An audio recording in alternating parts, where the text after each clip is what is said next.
penekanan keras untuk tidak sholat di belakang Ghair Ahmadi.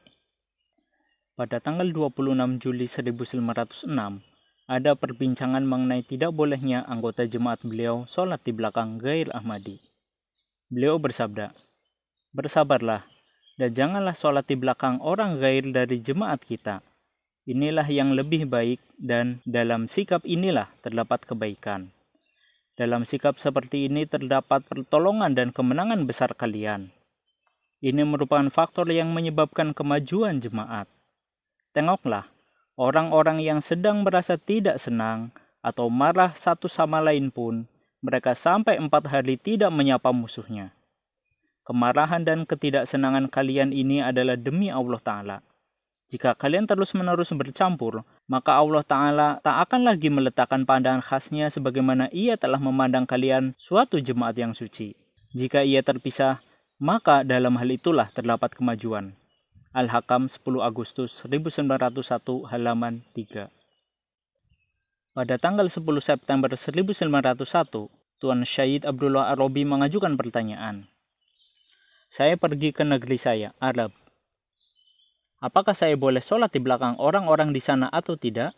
Bersabda, "Janganlah sholat selain di belakang orang-orang musaddiqin atau orang-orang yang membenarkan." Bertanya lagi, "Orang-orang itu tidak mengetahui keadaan huzur dan tablik belumlah sampai kepada mereka." Bersabda, "Pertama-tama bertabliklah kepada mereka, kemudian lihatlah apakah mereka membenarkan atau mendustakan." Tuan dari Arab ini mengemukakan, "Orang-orang di negeri saya sangat keras dan kaum saya adalah golongan Syiah." Bersabda, "Kalian adalah orang-orang yang dikasihi Tuhan. Orang yang suci berhubungannya dengan Allah Ta'ala, maka Allah Ta'ala sendiri yang akan menjadi pelindung dan penjaganya. Sangatlah jelas dari kalam ilahi bahwa barang siapa yang menempuh jalan pada mukafir atau orang yang mengkafirkan dan mukazib, orang yang mendustakan, adalah kaum yang dibinasakan. Karena itu tidaklah layak bagi mereka bahwa ada di antara orang jemaatku yang sholat di belakang mereka. Dapatkah sholat di belakang mayat hidup? Maka dari itu ingatlah, sebagaimana Allah Ta'ala telah memberitahukan kepadaku, sungguh haram dan sungguh mutlak haram kalian sholat di belakang seorang mukafir, mukazib, dan mutaroddid atau orang yang menolak. Melainkan hendaknya imam bagi kalian adalah ia yang dari antara kalian sendiri." Ke arah inilah salah satu hadis Bukhari dalam salah satu seginya mengisyaratkan bahwa imamukum minkum, yakni manakala Al-Masih datang, maka mestilah kalian meninggalkan firqah-firqah lain yang mendakwakan keislamannya. Dan imam kalian haruslah berasal dari antara kalian sendiri. Oleh karena itu lakukanlah seperti demikian. Apakah kalian menginginkan kecaman Tuhan turun atas diri kalian? Amal kalian akan menjadi sia-sia dan kalian tidak mengetahui. Orang yang menerima saya dengan hati yang tulus, ia pun menaati saya dengan hati yang tulus. Dalam setiap perkara, ia menetapkan saya sebagai hakim, dan dalam setiap perselisihan, ia menginginkan keputusan dari saya. Akan tetapi orang yang menerima saya tidak dengan hati yang tulus, kelak ia akan mendapati keangkuhan dan keegoisan serta otoritas pribadi. Maka dari itu ketahuilah, orang seperti itu bukanlah dari jemaatku. Karena ia tidak memandang perkataanku yang kudapat dari Tuhan dengan pandangan hormat. Karena itu tidak ada kehormatan baginya di langit. Arba'in jilid 3 halaman 34 catatan kaki. Pada tanggal 10 Januari 1993, atas pertanyaan Khan Muhammad Ajab Khan Sahib, yakni, "Secara kebetulan, seringkali saya bertemu dengan orang-orang yang asing dan tidak dikenal di jemaat ini. Boleh tidak mendirikan sholat di belakang mereka?" Bersabda, "Pertama-tama tidak ada tempat di mana orang tidak mengetahui Masih Maud. Dimanapun ada kasus serupa itu, yakni orang-orang asing dan tidak mengenal kita, maka kemukakanlah mengenai jemaat kita kepada mereka.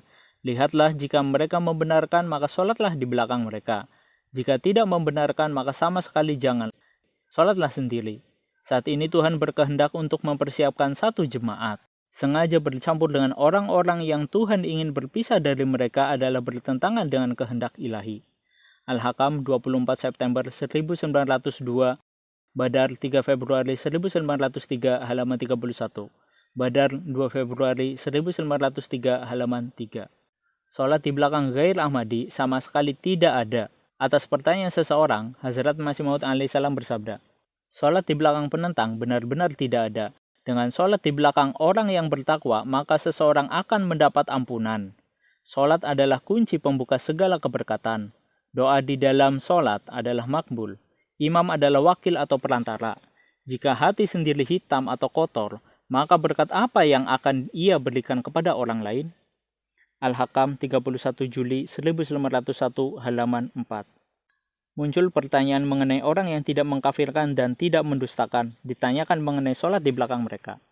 Jawabnya, bersabda, jika mereka melakukan demikian tidak dalam corak kemunafikan, seperti kebiasaan sebagian orang yang ketika bersama orang Islam ia memuja-muja Allah, dan ketika bersama dengan kaum Brahma ia memuja-muja Ram, maka mereka hendaklah memberikan pengumuman bahwa kami bukanlah orang yang mendustakan, bukan orang yang mengkafirkan, bahkan kami menganggap Masih Maud sebagai orang yang mulia dan waliullah yang suci. Kami mengetahui bahwa mukafirin adalah orang yang menyebut seorang mukmin sebagai kafir. Dengan begitu kita mengetahui bahwa mereka berkata benar. Jika tidak, bagaimana kita bisa mempercayai mereka? Bagaimana saya bisa memberi perintah untuk sholat di belakang mereka? Garhifz Maratib Nakuni Zindiki. Jika tidak menjaga kehormatan, maka akan menjadi kotor. Pada saat-saat harus lembut, bersikaplah lembut. Dan pada saat harus keras, hendaklah bersikap keras. Dalam ini Fir'aun pun mendapat semacam kebenaran. Dan akibat dari kebenaran itu terlontarlah dari mulutnya kalimat yang tidak terucap dari ratusan orang kafir yang tenggelam lainnya. Yakni kalimat, amantu billadzi la ilaha illahu. Ada nasihat untuk bersikap lembut kepadanya. Qaulan lahu linan. Tapi di sisi Allah berfirman kepada Nabi Karim SAW, wa aghladu alaihim. Dari sini diketahui bahwa dalam diri orang tersebut sama sekali tidak terdapat kebenaran. Oleh karena itu hendaklah berkata dengan kata-kata yang jelas dan tegas terhadap orang yang menolak seperti itu, agar kekotoran ada di dalam hati mereka keluar dan tidak ada musibah menimpa jemaat. Al-Badar 23 April 1908 halaman 12.